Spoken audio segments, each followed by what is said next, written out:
विद्या का मतलब क्या है? विद्या ददाति विनयम। विद्या वही है जो व्यक्ति के अंदर विनय पैदा करे। अहंकार पैदा कर दिया तो वो विद्या नहीं है, वो कुछ और ही है, वो फिर कुछ और है। इसे समझना, इसे जानना बहुत जरूरी है। तो दर्शन आता है, भगवान चाहते थे कि उद्धव मेरे प्रिय हैं लेकिन इनमें कुछ कमी है। तो भगवान का प्रेम है कि उद्धव को सिखाने के लिए एक लीला कर रहे हैं वो।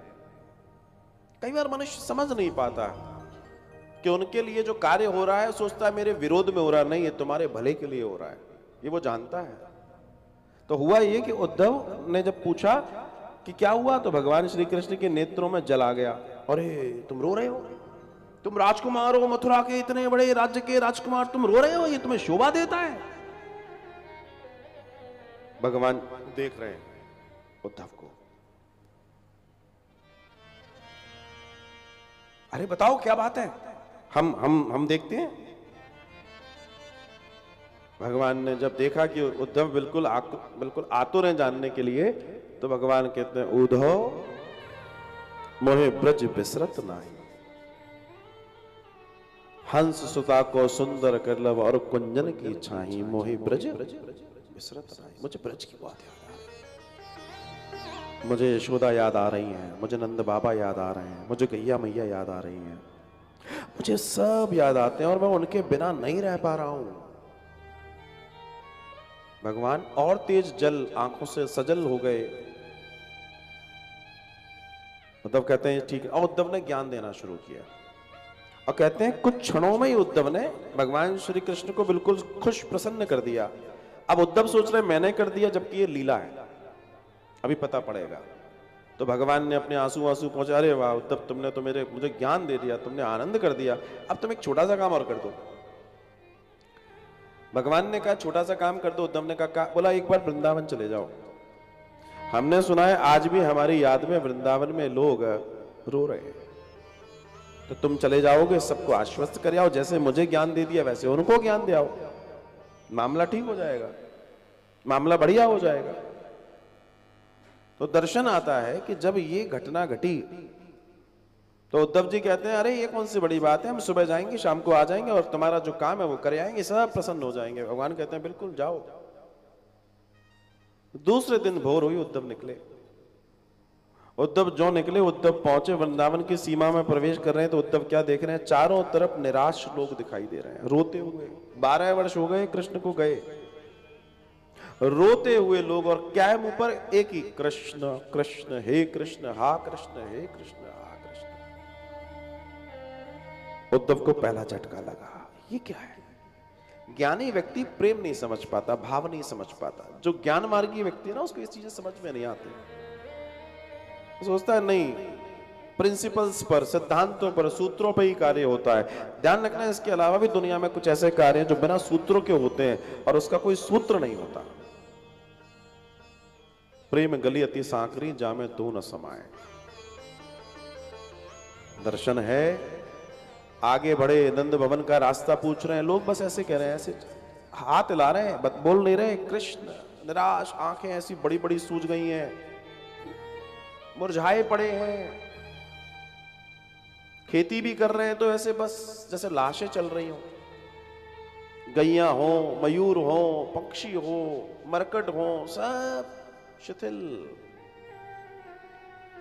नंद भवन पहुंचे, यशोदा से भेंट हुई, नंद बाबा से भेंट हुई।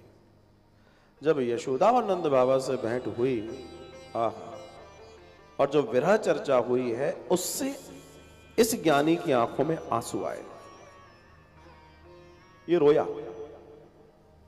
और जब उद्धव रोए तो उद्धव को पता पड़ा कि नहीं, कुछ और भी है, कुछ और है जो विशेष है। पूरी रात कृष्ण की कथा को सुनते सुनते, रोते रोते उद्धव ने सुनी, जिसकी आंखों में कभी आंसू नहीं आया। तो ज्ञानी होते हैं ना, वो अपने आप को कभी कमजोर नहीं बताते, लेकिन भाव प्रधान जो लोग होते हैं उनको इससे दिक्कत नहीं है। बोल वही भगवान की लीला है। उद्धव को एक चिट्ठी दी है, बोला ये वहां जब जा ही रहे हो तो ये, तो उन्होंने निकुंज के लिए पूछा, यशोदा जी ने निकुंज के लिए रास्ता दिया, 2 अर्दली साथ में भेज दिए, जाओ छोड़ाओ। अर्दली निकुंज में प्रवेश नहीं कर रहे हैं, बाहर से ही कहते हैं तुम अंदर जाओ। बोला क्यों? बोला विरह की अग्नि है यहाँ। कौन है वहां? श्री जी, श्री राधा जी और उनके अष्ट सखियां। अब यहां का मंजर और अलग है। यहां क्या घटना घटी कि जब श्री कृष्ण ने कहा उद्धव को ऐसे ऐसे जाना, जब वो निकुंज में प्रवेश कर रहे हैं तो वो क्या देख रहे हैं कि श्री राधा जी अपनी अष्ट सखियों के साथ विराजमान हैं, एक बड़े सुंदर से पेड़ के नीचे बैठी हैं और कुछ भंवरे हैं, भंवरे काला वाला भंवरा जो होता है ना, वो गुंजना कर रहे हैं, आ रहे हैं जा रहे हैं।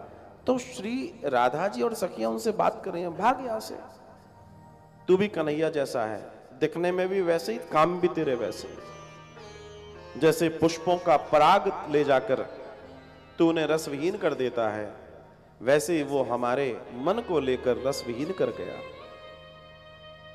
इस तरह की बातें हो रही हैं। अब यहां पर एक नई चीज मिली उद्धव को कि ये क्या है, कीट पतंगों से बातें कर रहे हैं लोग। लेकिन ये सिर्फ प्रेम में हो सकता है। ये गोपियां थी जो भी पहाड़ों से, पत्तियों से, लताओं से, पताओं से पूछ रही थी कृष्ण को देखा। ये प्रेम की परम अवस्था है। राम पूछ रहे हैं पहाड़ों से, पत्तों से, लताओं से, पताओं से, भूमि से, पक्षियों से, तुमने सीता को देखा। ये प्रेम की पराकाष्ठा है। प्रेम का बहुत ऊंचा ऊंचा स्तर है। जब तुम उस लेवल पर होगे, जब तुम्हें कुछ समझना आएगा। समझ आ रहा है तब तक मामला बहुत छोटा है, मामला बहुत बड़ा है। तब वे वहां पहुंचे, बैठ गए घुटनों के बल। अब दमखम नहीं बची उद्धव में। तब उन्होंने पाती दी, चिट्ठी को देखा। चिट्ठी को जैसे ही देखा खोल के रोने लगी। श्री राधा जी के नेत्रों से जल आ गया। उन्हें चिट्ठी में अक्षर नहीं दिख रहे, सिर्फ कृष्ण दिख रहे हैं, सिर्फ कृष्ण, कृष्ण दिख रहे हैं। और जैसे ही वो रोने लगी, विलाप करने लगी, तब उद्धव के अंदर का फिर ज्ञान ही जागा। और उद्धव ने उन्हें मनाने की कोशिश, अरे नहीं नहीं नहीं रो मत, अब तो वो गए, अब तो वो राजा हो गए, अब तुम अपना ईश्वर में मन लगाओ और अपने काम करो और अपनी जिंदगी जियो। श्री राधा जी ने ऐसे तिरछे नेत्रों से उद्धव को देखा, क्योंकि उनके आगे तो वो बालक का भी बालक है। और देखते ही श्री राधा जी उद्धव से कहने लगी, कौन से मन को लगाए और कहां लगाए? मन क्या कई सारे होते हैं? उद्धव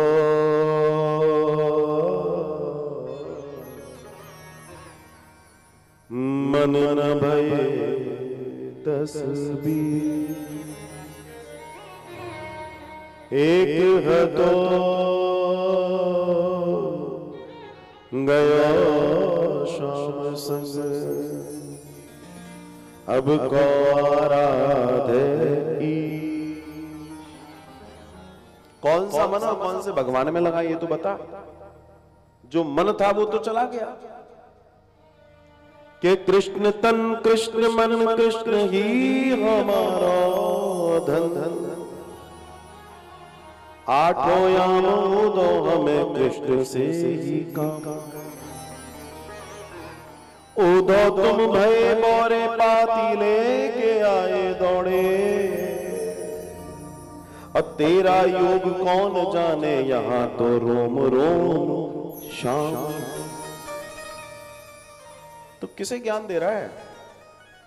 ये योग की वियोग की कहानियां किसको सुना रहा है? और सुन, तू जिसकी चिट्ठी लेकर आया है, तेरे लिए वो वहां है, यहां तो रोम रोम में श्याम बजता है। हाँ, हमारे रोम रोम में श्याम सुंदर विराजमान है। तुझे समझ नहीं आएगा? अरे बेवकूफ, मूढ़मती, ऐसे ही कह रही है। अब चुप उद्धव जी।